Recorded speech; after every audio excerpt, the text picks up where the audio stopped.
teman-teman, kali ini kembali lagi ke kita, Kin bercerita. Kali ini Kin bakal ngebahas tentang fokus belajar.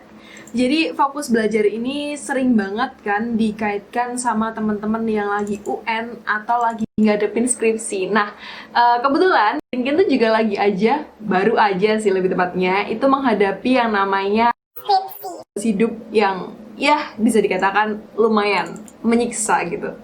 Nah, ternyata kita tuh butuh fokus belajar banget untuk skripsi dan juga kehidupan lainnya, kayak contohnya yang lagi UN atau yang mau belajar tentang apapun yang lagi pengen didalamin seperti itu. Lanjut ya. Nah, ini yang pertama adalah tips dasar. Tips dasar itu merupakan tips yang sering banget digunakan oleh teman-teman kita. Contoh yang pertama tips dasar adalah menyiapkan tempat yang pas untuk belajar. Teman-teman yang suka keheningan bisa belajar di perpustakaan, atau teman-teman yang suka belajar sambil mendengarkan lagu bisa banget nyetel headset atau nyetel lagu, terus nanti pakai headset untuk mendengarkan lagu-lagu yang teman-teman inginkan. Nah, terus, kemudian lingkungan yang bersih itu juga akan menunjang kita untuk semakin produktif dan juga semakin semangat untuk belajar.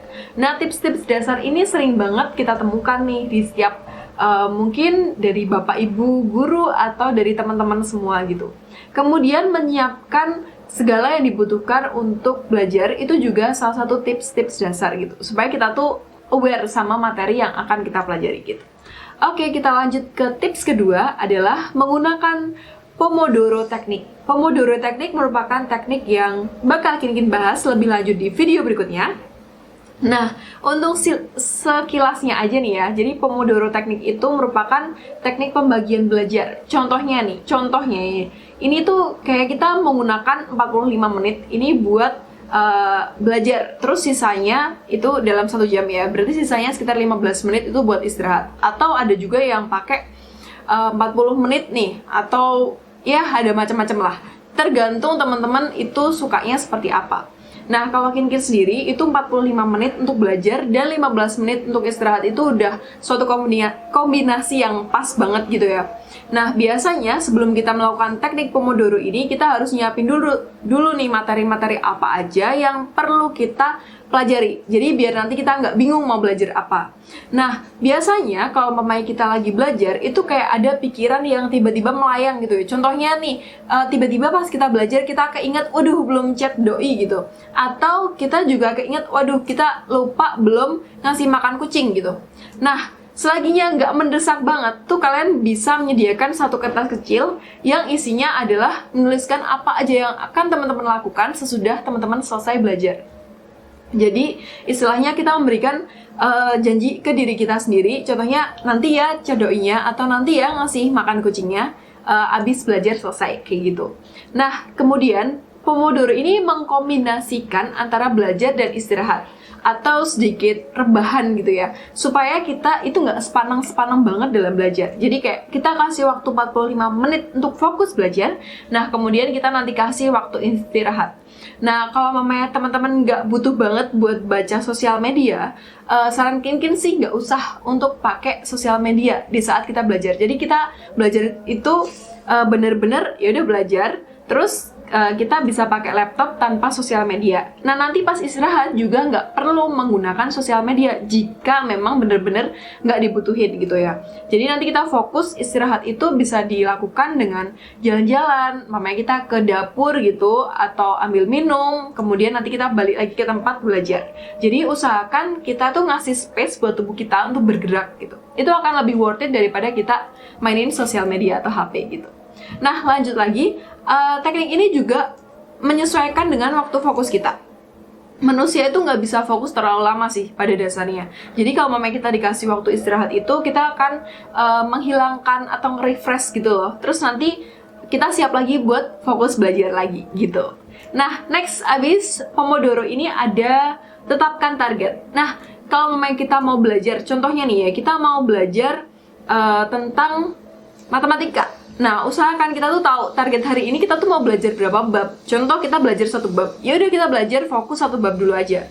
Nanti kalau mamanya 1 bab itu udah kelar, baru kita tetapkan hari berikutnya atau sesuaikanlah dengan target. Takutnya kalau mamanya targetnya kebanyakan atau kita cuma aku pengen pinter matematika, itu tuh nggak ngefek gitu loh guys. Jadi kayak kita harus tahu bener kita tuh pengen apa gitu ya.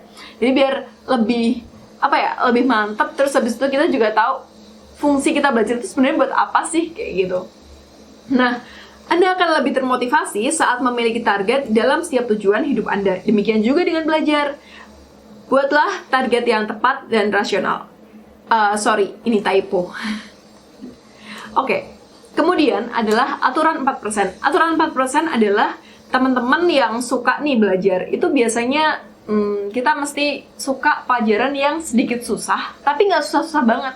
Kalau susah-susah banget itu bikin kita kayak, udahlah, aku nggak bisa ngerjain itu. Tapi kalau mamanya itu sedikit susah, 4% lebih di atas kemampuan kita tuh punya semangat buat nyelesain itu. Contohnya nih, Kin tuh kemarin lagi suka banget main Hamtaro. Hamtaro itu, yang bikin Kin doyan banget main game Hamtaro adalah karena si Hamtaro itu memberikan suatu kesusahan gitu, kayak teka-teki yang bikin Kin tuh mikir gitu.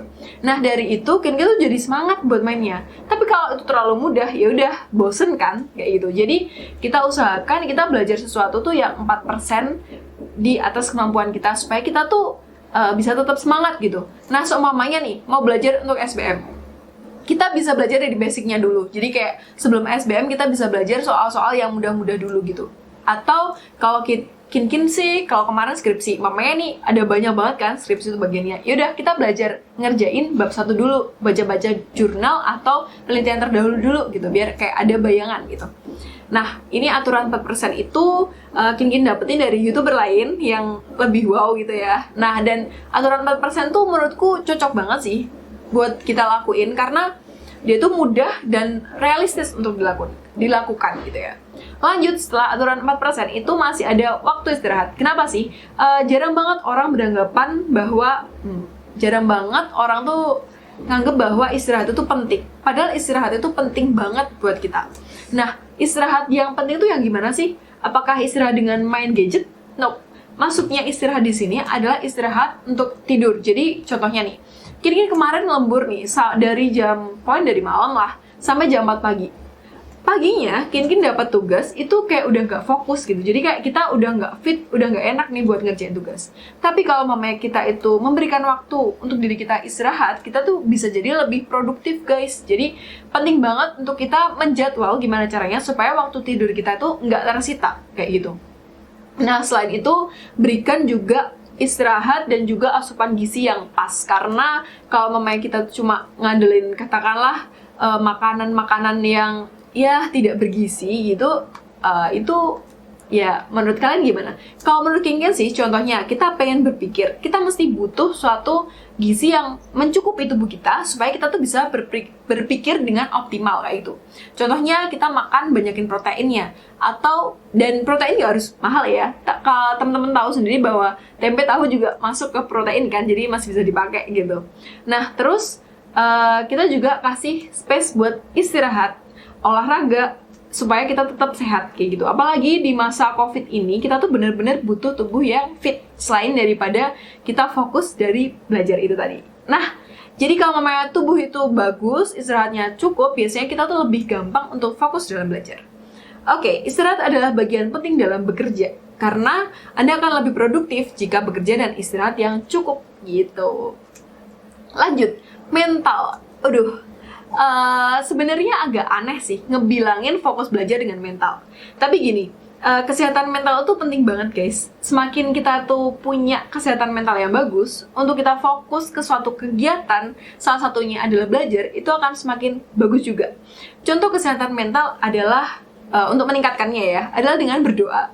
Ini nggak so alim atau gimana ya, tapi ceritanya gini, Kin punya temen banyak banget yang muslim. Nah, mereka tuh selalu rajin buat sholat tahajud. Bilangnya belajar paling enak itu setelah sholat tahajud atau jam 3 pagi sebelum sholat pagi gitu loh. Mohon maaf, Kin nggak tahu itu namanya sholat apa. Tapi di jam-jam itu jam-jam yang enak banget buat belajar. Nah, dari berdoa, kita tuh akan memberikan semangat dan motivasi tersendiri sehingga nanti kita jadi semakin semangat gitu buat belajar, dan kita tuh semakin gimana ya, adem gitu lah ya, di pikiran, di tubuh itu semakin adem gitu. Nah, buat teman-teman yang Katolik itu bisa banget doa di Mada Bhakti itu ada buku Mada Bhakti namanya. Nah, di Mada Bhakti itu ada doa sebelum belajar. Dan dulu Kin pas SD itu sering banget pakai itu. Tapi sekarang udah jarang, soalnya udah nggak alim lagi. Nah, kalau enggak, itu kita bisa mendengarkan lagu-lagu rohani sembari kita belajar. Entah kenapa saat kita lagi mengalami masalah, contohnya dalam skripsi aja ya, yang nggak usah jauh-jauh gitu. Itu contohnya nih, kita udah berusaha semaksimal mungkin untuk fokus ngerjain skripsi atau kita belajar skripsi. Ternyata kita masih direvisi sama dosen. Itu tuh banyak banget, entah itu kendala dari dosen atau dari eksternal lainnya, itu yang bikin kita pusing guys. Nah, dengan kesehatan mental itu tadi, dengan doa tadi, itu tuh kita bisa lebih dikuatkan gitu loh. Jadi kayak kita lebih semangat menjalani permasalahan atau lebih fokus dalam belajar gitu. Karena salah satu bentuk dari belajar kan ya itu tadi. Oke, belajar tidak hanya untuk mengejar suatu target, karena setiap target tidak ada artinya jika kesehatan mental Anda terganggu. Jadi ora et labora itu penting banget. Belajar, bekerja dan berdoa gitu. Jadi belajar dan berdoa gitu. Karena kegiatan anak-anak muda kan tugasnya belajar kayak gitu. Lanjut ya. Ekspektasi. Berharap, berusaha dan berdoa itu penting. Tapi ya gini, orang-orang selalu beranggapan positive mind atau berpikirlah positif. Kamu harus membayangkan bahwa kamu tuh bisa mencapai ke suatu tujuan gitu. Oke, kita boleh banget dan kita emang harus selalu berpikir positif supaya kita memberikan energi positif di lingkungan kita. Salah satunya saat kita mau belajar. Tapi berekspektasi yang positif itu tidak boleh hanya sekedar positif aja. Kita harus melihat kondisi itu bisa berganti setiap saat. Jadi selain kita berharap, kita berekspektasi yang bagus, kita juga selalu diiringi dengan berusaha dan berdoa.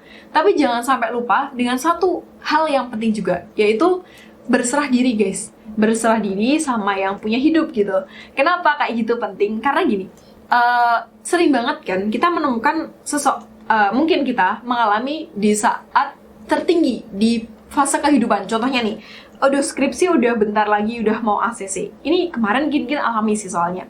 Jadi udah mau ACC, H-3 tiba-tiba perubahan. Bayangin tuh, H-3 pendaftaran buat sidang terakhir dan itu ada perubahan. Siapa orangnya yang nggak panik kan? Mesti kita tuh panik banget.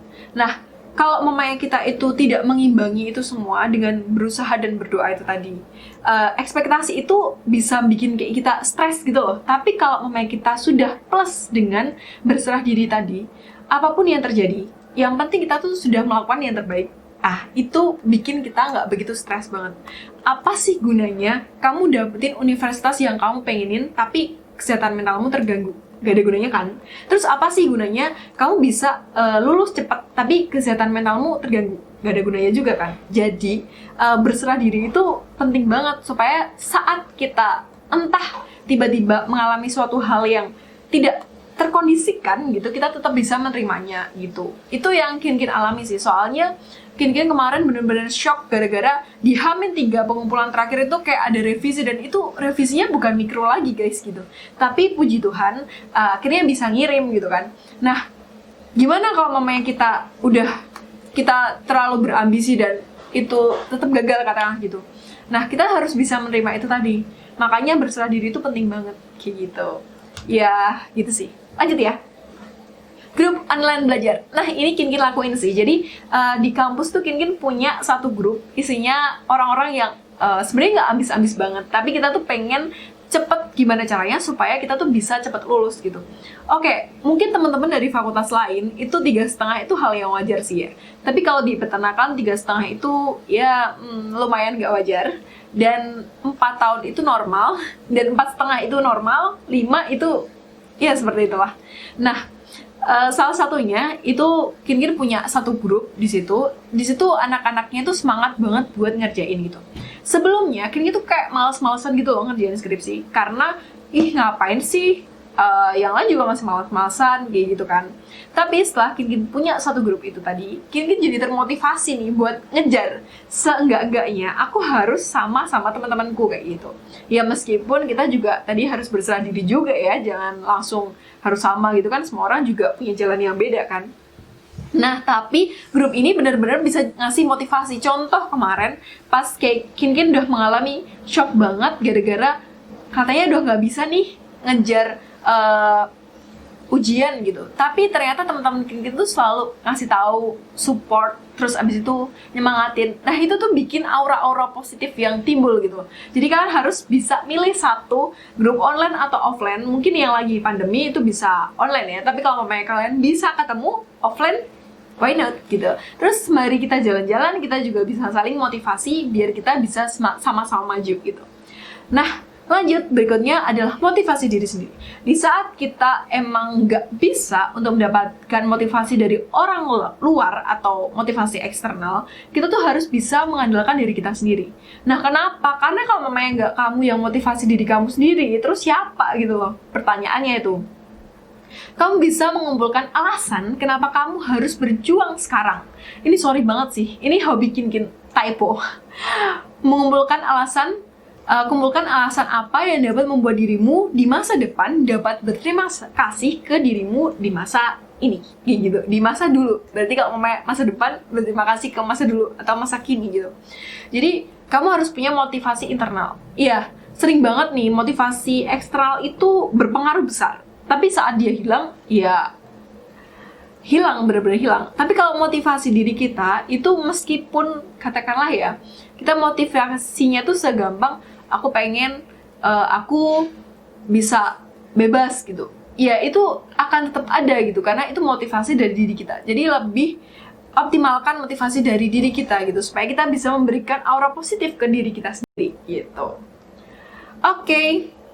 Hidup akan lebih mudah saat kita mau belajar, membaca, dan mendengarkan. Untuk kaum muda, belajar itu hal yang sangat sulit. Yap, saya mengalami sendiri. Belajar, apalagi mendengarkan. Sering gak sih kayak mamanya kita di kampus gitu, diminta buat dengerin dosen 2 jam. 2 jam tuh bukan 2 jam beneran ya, 2 jam pelajaran gitu. Itu aja tuh kayak udah bosen banget, gila, itu kayak males banget gitu kan. Tapi sebenarnya itu yang harus kita coba. Karena apa? Dengan mendengarkan, banyak banget informasi yang bakal kita terima. Tapi kalau mamanya kita mau ngomong terus tanpa kita nggak mendengarkan, itu nggak berkembang. Kin juga udah mengalami itu sendiri. Dulu tuh Kin hobi banget ngomong. Tapi ternyata ngomong itu kalau mamanya kurang apa ya, maksudnya kurang pas, itu akan menghasilkan suatu hal yang nggak pas juga gitu. Jadi dari situ Kin belajar untuk berdiam diri dan mendengarkan. Karena mendengarkan tuh ternyata bisa memberikan efek yang lebih wow daripada sekedar kita ngomong gitu sih. Iya, belajar itu akan membuat hidup kita lebih mudah. Kalau kita punya ilmu pengetahuan yang banyak, kita tuh juga akan lebih mudah untuk menyelesaikan suatu permasalahan gitu. Dan biasanya nih, orang-orang yang punya banyak kegiatan, orang-orang yang punya banyak ilmu dalam belajar, itu juga dia punya cara tertentu untuk menyelesaikan suatu masalah atau mengatasi stres yang dia alami dengan lebih, dengan lebih pas. Jadi kayak nggak asal-asalan gitu. Lanjut, berikutnya adalah buat jadwal bulanan, mingguan, dan harian. Nah, ini nih yang penting banget. Jadi setiap ganti bulan, itu mesti selalu jadwal bulanan. Jadi contohnya nih, kira-kira bulan ini apa aja sih yang aku pengen kejar? Itu biasanya aku tulis. Kemudian kira-kira di tanggal ini aku akan melakukan A, di tanggal ini aku akan melakukan B, C, dan D. Nah, nanti per minggunya itu kita ulangi lagi. Kenapa? Karena kadang ada kondisi tertentu yang membuat planning atau rencana kita dalam 1 bulan itu berubah. Contohnya adalah, ini kayak kemarin tuh pengennya kita selesai dari PKL terus lanjut skripsian. Ternyata kita ada corona nih. Ya, otomatis jadwalnya berubah kan, kayak gitu. Nah, jadi kita harus menyiapkan atau menjadwal ulang mingguan dan supaya lebih detail lagi. Nah, nanti harian itu berubah lagi. Tapi biasanya kalau harian tuh lebih detail sih. Kayak kita kasih tahu jadwal makan, minum, kayak gitu-gitu. minum nggak sih, kayak makan, tidur, kayak gitu juga harus tetap dijadwal. Supaya apa? Supaya nanti nggak bertabrakan gitu.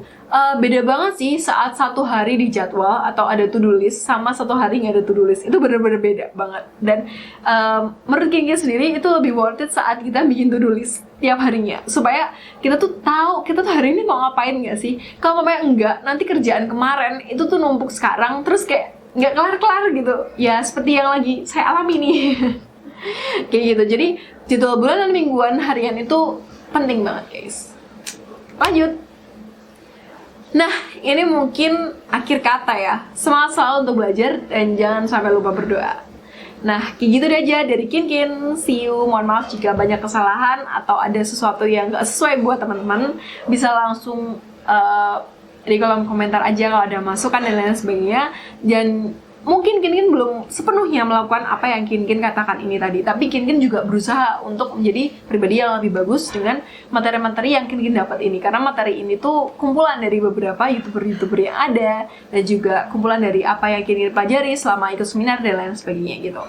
Nah, Kinkin berharap semoga channel ini akan memberikan dampak positif ke teman-teman semuanya untuk semakin semangat dalam belajar dan berdoa. Why? Karena disitulah kita menemukan arti hidup yang sebenarnya. Oke, kalau gitu langsung aja. See you, bye-bye. Jangan lupa subscribe, like kalau kalian suka, dan dislike kalau kalian nggak suka. Gitu aja, bye-bye. Makasih.